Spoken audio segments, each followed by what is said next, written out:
Hello and welcome to this presentation on homeostasis, the second of two. Hopefully you'll have watched part one, which was about the way the kidneys work. This presentation is going to look at glucose levels to begin with, and then body temperature. Both of them are pretty straightforward actually. There's nowhere near the complexity that we saw with the kidneys. I think you'll find this much more to your liking. So let's begin then by looking at how the glucose levels fluctuate in the blood and how the body keeps them constant. So imagine you've just eaten a big meal. The food's gone through your digestive system, it's gone through the stomach and the beginning of the small intestine, and by the time it starts its journey through the small intestine, which is what you're looking at here with all the villi poking in, don't worry about the structure of it, we're not too interested in the structure for this bit, as long as you know that these are the little villi, then what happens is that the glucose levels start to build up in the small intestine.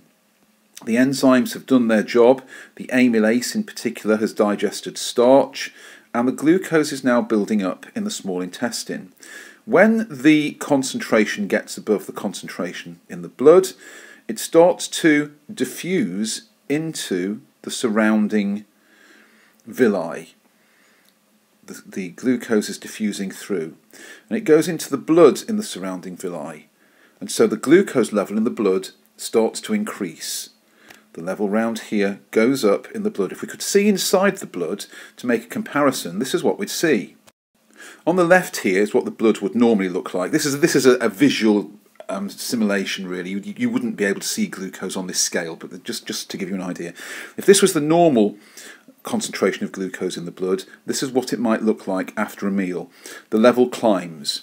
Now that becomes a problem, because glucose affects the osmotic balance of the blood. It draws water into the blood vessels. It will draw it out of body tissues, including the brain. And one of the first signs that we've eaten too much sugary food, or that our glucose level has climbed, is that we'll feel thirsty, because the glucose in the blood is causing the water to move out of our brain. Now something has to be done to return that to normal, because that's a potentially very dangerous situation, because it will lead to you feeling tired, maybe even fainting, if it's not fixed, slipping into a coma or even dying. It's that serious. So the level of glucose has to be brought back down to this quite quickly. It's done by a hormone called insulin. Before I can explain how insulin works, I need to explain to you about a close relative of glucose, and it's called glycogen.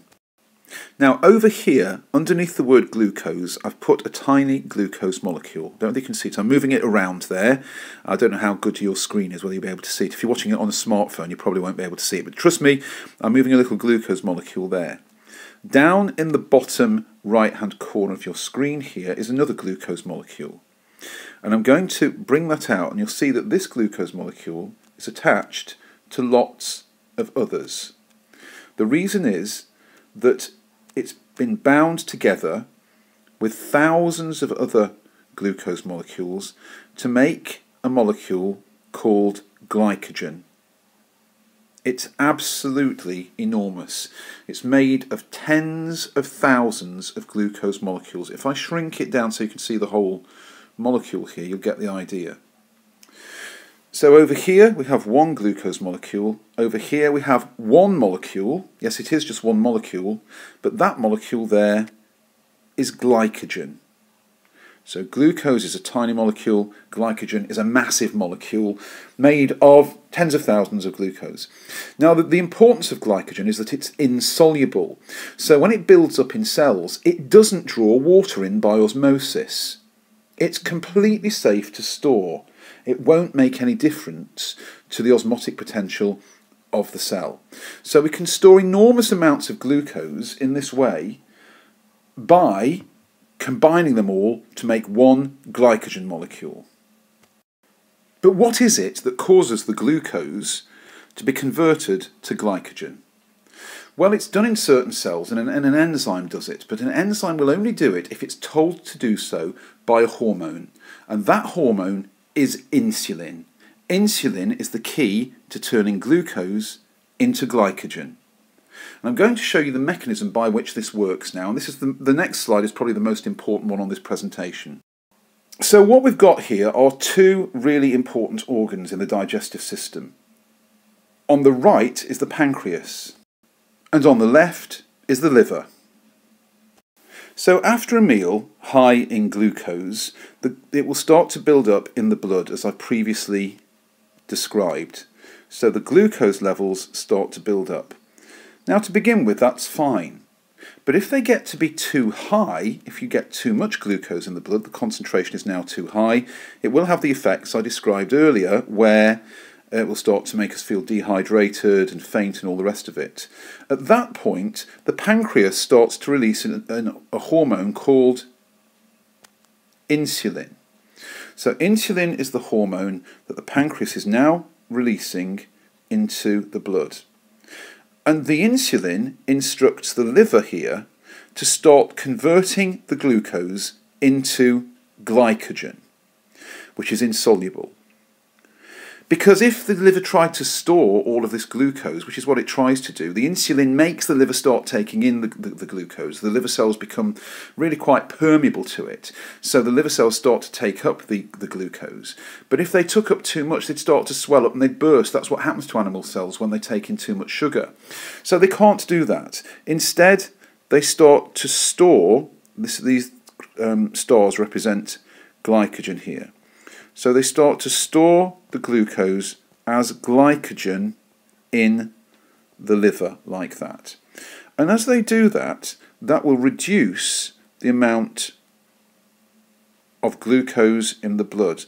The levels of glucose in the blood, they start to fall back to an acceptable, safe level. So the glucose levels are now falling back to something much more reasonable. Now you'll notice that glycogen looks a bit like starch, and it's a carbohydrate like starch. It's a very closely related molecule. They used to call it animal starch back in the day, and it does the same job really as starch, doesn't it? Because if you imagine this is the root of a plant, it's where starch is held before it's turned back into glucose to be sent up the stem later on, isn't it? So this is kind of the equivalent of that, but in an animal body. So instead of starch, it's glycogen that's stored, a very similar molecule. And when the level of glucose in the blood starts to slump to be too low, and it is now getting a bit too low, look, then at that point, I love colouring these in, by the way, it's very therapeutic. But anyway, so when the level starts to get too low, imagine that it's really, really, really low, then the situation has to be reversed. The liver will stop secreting insulin, and if it gets too low, then it will start, sorry, the pancreas, will stop secreting insulin, get it right in a minute. And if it gets too low, then the pancreas secretes an entirely different hormone, like this. So here we go. Now the sugar, to all intents and purposes, has gone from the blood. We wouldn't be able to survive if the body was like this, because that glucose, if you remember, is needed for respiration. It's one of the main things with oxygen needed for respiration. And so we've now got to increase the glucose level to make the body safe. And a second hormone does this. Not insulin, but a hormone called glucagon. Now this is a favourite question on the higher paper. Remember, glucagon is released when the glucose has nearly gone from the blood. And what the glucagon does is, again, it arrives at the liver and it instructs enzymes in the liver to start breaking down the glycogen. So the white crosses on here that represent glycogen start to be broken down. And of course, as they're broken down, they release glucose back into the blood. And back goes the level to a safe level in the blood, a safe level of glucose there.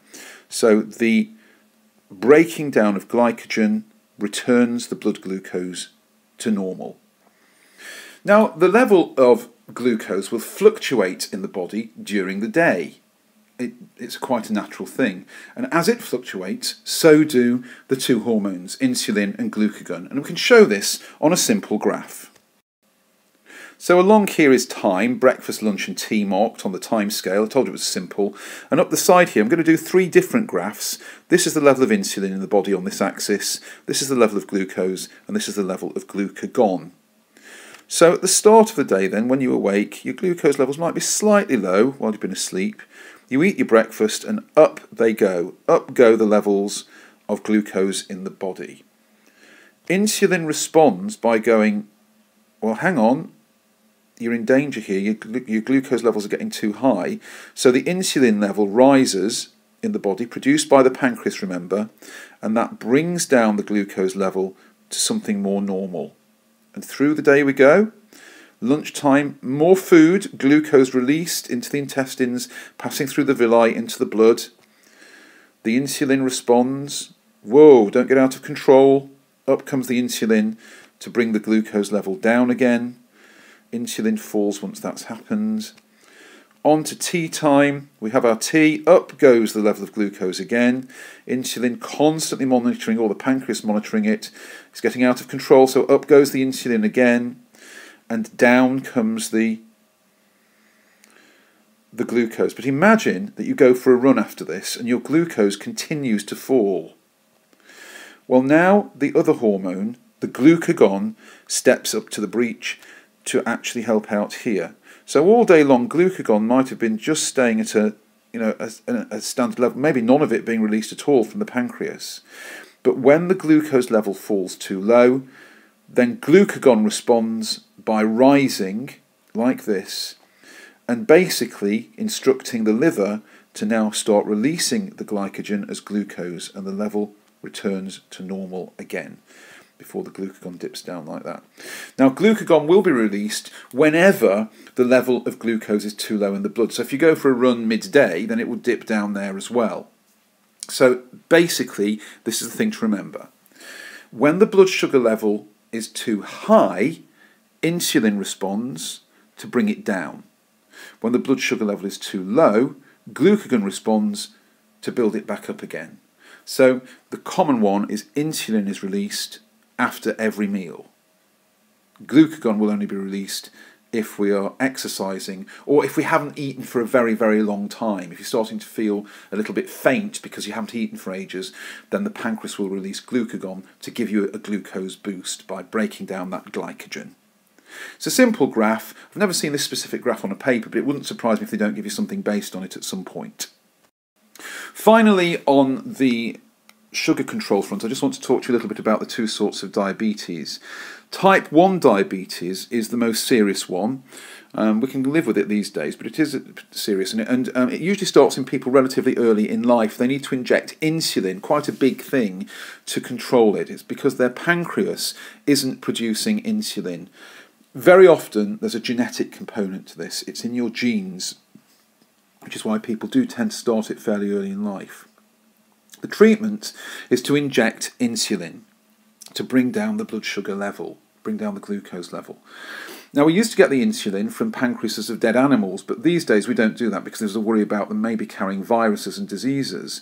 So these days, insulin comes from genetically modified bacteria. And way back in Unit 1, this was discussed. The idea that bacteria can have their genes changed. You can put in a bit of DNA, human DNA, into a bacterial cell, and that bacterial cell will then learn the instructions on how to make insulin. And if you have millions of these bacteria working in a fermenter, they'll produce insulin that can be then sent off for medical treatment.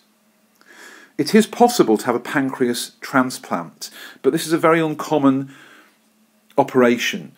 Firstly, because, as you know, donors are hard to find for any organ. And secondly, because a pancreas transplant doesn't really massively benefit somebody in terms of their treatment, because at the moment somebody who's diabetic will be having to inject insulin.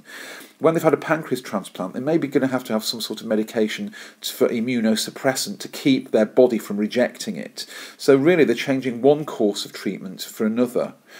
It might be given to somebody who finds it really difficult to inject insulin. If they're incredibly squeamish or phobic about needles, then a pancreas transplant might be the option, but it's pretty uncommon.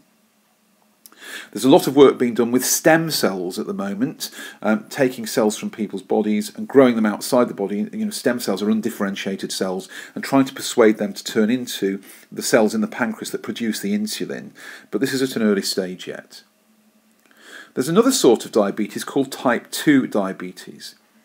On the whole, this is caused by the way that someone behaves. If they eat too much sugar and don't exercise, then something happens to the body that's a little bit strange and never happened until we were eating refined sugar. The pancreas still produces its insulin as normal, so it's very, very different to type 1 diabetes, where the pancreas won't make insulin. In type 2 diabetes, the pancreas is making insulin, but for some reason the cells aren't allowing it in. So it doesn't affect the cell membranes in the way that it's meant to. So it arrives at the liver, and instead of the cell membrane then allowing glucose to go through to be converted to glycogen, that doesn't happen. The insulin gets to the cells, it tries to act on the membrane, but the membrane doesn't become any more permeable to the glucose. So the problem here isn't with the pancreas, it's not with the production of insulin, so that it requires a different sort of treatment. Firstly, someone who's just starting out with type 2 diabetes is told to amend their diet, to change their diet. And if they take sugar out of their diet, they reduce it, then they'll be fine again, as long as they keep the sugar down. And it's even possible for the body to repair itself if this is caught early enough, so that in the end they can start to eat a bit more sugar again. And the other thing that they're advised to do is to exercise, because it turns out that exercise works really well on the membranes of the cell. It encourages them to absorb the glucose to be converted to glycogen. So type 1 diabetes is a problem with the pancreas, where it won't produce insulin. Type 2 diabetes is a problem where the insulin is produced, but it doesn't have the desired effect on the cells, especially in the liver, to take up that glucose to convert it to glycogen. And that's it for controlling glucose level. I just want to quickly now, very quickly, go through how the body controls its temperature. Now, though the temperature of your skin sometimes feels hot or feels cold, the temperature inside your body varies very little indeed. In fact, in the core temperature, as we call it, is 37 degrees Celsius. It never varies very much from that under normal conditions, 37 degrees Celsius. And there are two sensors in the body that ensure that that temperature is maintained. Firstly, in the brain, there's something called the thermoregulatory centre. Now, the thermoregulatory centre monitors the temperature of the blood as it flows through it. So as the blood goes through the brain and back out through the thermoregulatory centre, it will detect the blood's temperature, and it will make some adjustments depending on if the temperature is too high or low. It can switch on heat gain or heat loss systems, and we'll look at those in just a moment. But as well as the thermoregulatory centre, there are receptors all over the body on the surface of the skin that are detecting the temperature of the top layer of the skin and also the air around the body, so the environmental temperature and the temperature at the surface of the body. So they are receptors. Some of these detect heat, some detect cold, but either way they will send impulses through sensory neurons up to the brain to keep the brain informed of what the temperature is like outside the body or on the surface of the body. And again, the brain can switch on the heat loss or heat gain systems to make adjustments. So there are two areas where the body maintains or checks its temperature. The thermoregulatory centre of the brain looks after the core temperature, monitoring the blood temperature. The receptors monitor the temperature at the surface of the body. So what happens if the temperature gets too high or low? Well, let's have a look. Well, this diagram shows what happens if the temperature is too high. Firstly, the sweat glands take a liquid out of the blood plasma and it rises up to the surface of the skin. It's called sweat, and it's mostly water. It has got some salt in it because it's come from the blood plasma, and there are ions in the blood, as you know. So you've got the sweat on the surface of the skin there. Now, as water evaporates, it has to change its state. It goes from a liquid to a gas or vapour. And at any change in state, as you probably know from your physics, any change in state of a liquid requires energy to produce that change in state. And that energy is drawn from the skin. So the heat from the skin affects the water, it turns it from a liquid to a vapour, and as it does so, that heat is carried away from the body. It's a really elegant way of cooling the body down. The heat is taken away in the sweat. The other change that you can see here, or probably you can't see yet, and I'll talk more about this later, is that the hairs lie flat. They're fairly flat there, and I'll explain the significance of that later, but there's not much air over the surface of the skin. Talk about that later. But a really important one is what happens with the blood vessels at the surface of the skin here. Let me give you a close-up of one of them so you can see what's happening. So in this blood vessel, you can see that it's wide at the top, so the blood is passing really close to the surface of the skin. We say that the blood vessel is dilated. It's widened, so it's dilated. Let me put that word on for you.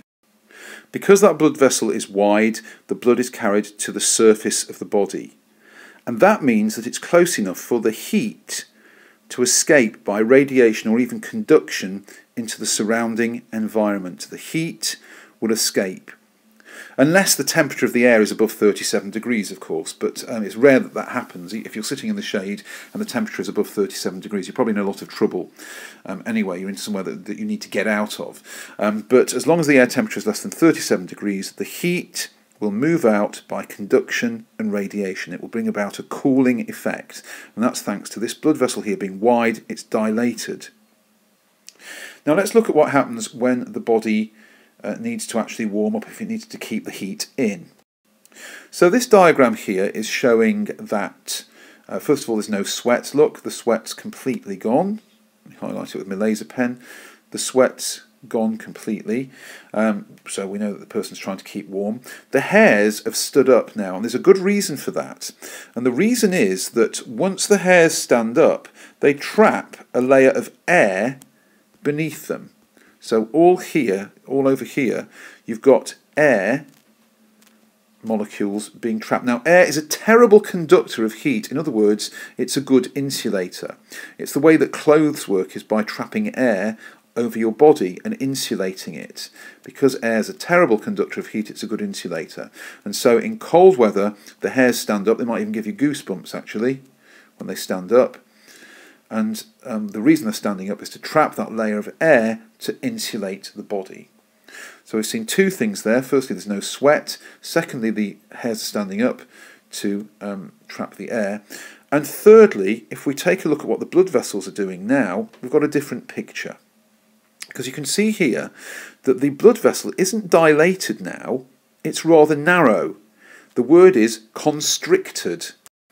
Now, constricted means narrow, so you can see that the blood, instead of rising to the surface of the skin, uses this shunt vessel, as it's called, and disappears back into a vein there without going up to the surface of the skin. And because of that, we've got a thick, well, you've got a sort of less chance of the heat escaping.